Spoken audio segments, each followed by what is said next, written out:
अगर बिहार में देश की सबसे अच्छी शिक्षा व्यवस्था बनानी है तो करीब करीब 5.5 लाख करोड़ रुपया खर्च होगा। 5.5 लाख करोड़ और करीब 8 से 10 वर्ष लगेंगे। अगर आज टीचर का आप ट्रेनिंग शुरू कीजिएगा तो 3 वर्ष में वो टीचर बहाल होगा जो कि कायदे से कर सकता है। तो कोई कहता है कि हम आएंगे शिक्षा सुधार देंगे तो आपको बेवकूफ बना रहा है। लेकिन हम लोग दो बात कह रहे हैं। एक, जो स्कैंडिनेवियन कंट्री हैं, फिनलैंड, स्वीडन, डेनमार्क, इन कंट्रीज में जाकर देखिए, वहां दुनिया में सबसे अच्छी शिक्षा की व्यवस्था है। अमेरिका इंग्लैंड में नहीं है। सबसे अच्छी शिक्षा की, प्राइमरी शिक्षा की ये व्यवस्था स्कैंडिनेवियन कंट्रीज में है, फिनलैंड में, स्वीडन में, डेनमार्क में। वहां पर उन्होंने क्या किया है, उन्होंने एक बहुत सिंपल चीज निकाला कि rather than taking school to every village, they are taking children to the good school. मतलब हर गांव में स्कूल बनाने के बजाय 4-5 जगह पर, अच्छी जगह पर बड़े स्कूल बना दिए गए और लोगों को स्कूल बस की सुविधा दे दी गई ताकि लोग अपने बच्चों को वहां भेज सके। बिहार में इसका जब मैंने अध्ययन कराया तो ये पाया कि प्रखंड के स्तर पर अगर 5 स्ट्रेटेजिक लोकेशंस पर अच्छे विद्यालय बना दिए जाए और स्कूल बस की सुविधा दे दी जाए तो औसतन 8 से 9 किलोमीटर मैक्सिमम बस की दूरी, 20 से 30 मिनट से ज्यादा समय उसको नहीं लगेगा।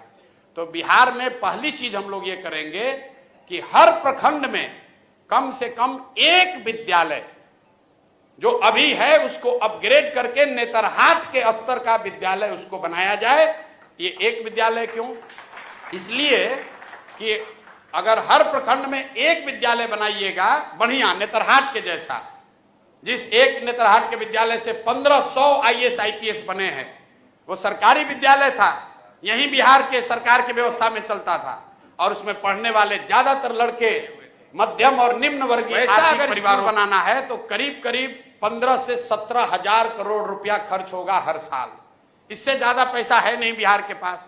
तो हम लोग ये कह रहे हैं कि हर साल हर प्रखंड में कम से कम एक विद्यालय बनाएंगे ताकि अगले 5 वर्ष में हर प्रखंड में 5 नेतरहाट के स्तर का विद्यालय जरूर हो जाएगा।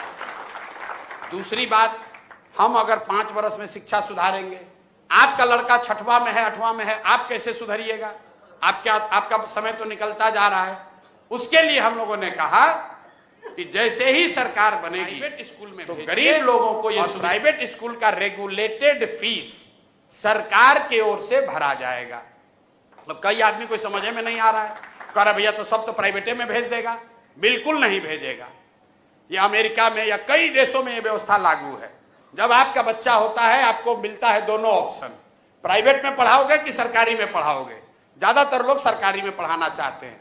आपसे अभी पूछेंगे कि आपका लड़का साइंस कॉलेज में पढ़ेगा कि पटना में प्राइवेट कॉलेज में पढ़ेगा, आप कहिएगा भैया साइंस कॉलेज में नाम लिखवा दीजिए। आपसे पूछेंगे कि PMCH से मेडिकल करना है कि रमैया से करना है, आप कहे भैया PMCH में हो जाए तो रमैया क्या करने जाएगा। क्यों?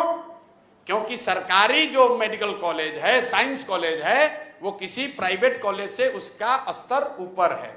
तो ये सच्चाई नहीं है कि अगर आपको ऑप्शन मिल जाए तो सब आदमी प्राइवेट में जाएगा। दूसरी बात समझिए कि सरकारी विद्यालय फ्री नहीं है। ये आपको हमको लगता है कि ये फ्री है। सरकारी विद्यालय को चलाने में सरकार खर्च कर रही है 60,000 करोड़ रुपया। हर साल बिहार सरकार खर्च करती है 60,000 करोड़ रुपया।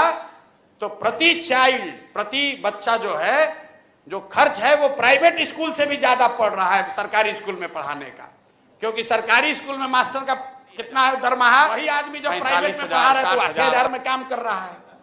तो अगर ये बैलेंस बना दिया जाए कि सरकारी विद्यालय का स्तर धीरे धीरे सुधारा जाए तो कम पैसे में लोगों को ये सुविधा दी जा सकती है कि भाई तुम प्राइवेट में पढ़ाओ लेकिन पढ़ाओ।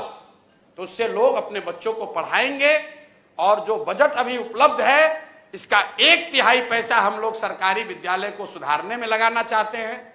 1/3 पैसा प्राइवेट स्कूल में जो अपना बच्चा को डालेगा उसका फीस भरने के लिए देना चाहते हैं और जो बकिया बन जाएगा वो मेंटेनेंस में, अभी जो चल रहा है खिचड़ी वाला स्कूल, उसको 2-4 साल चलाना ढोना पड़ेगा, उसके लिए रखेंगे।